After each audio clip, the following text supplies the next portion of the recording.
morning, everyone. I am General William, and I am the one who will facilitate this seminar. And before I start this seminar, I would like you to read the papers that I handled.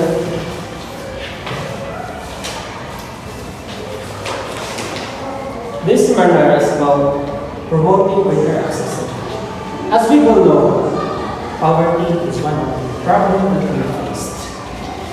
And through education, we can say that it can resolve poverty.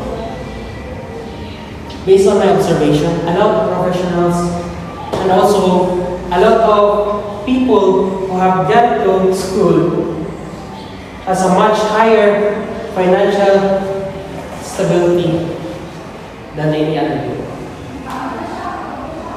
And also, I remember that one of my teachers said, a school is a training ground.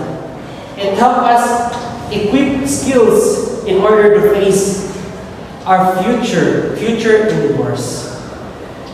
It can also help us resolve our problems and all. Through this webinar, I hope that it will help you think what or how important education is in our lives. And that's all.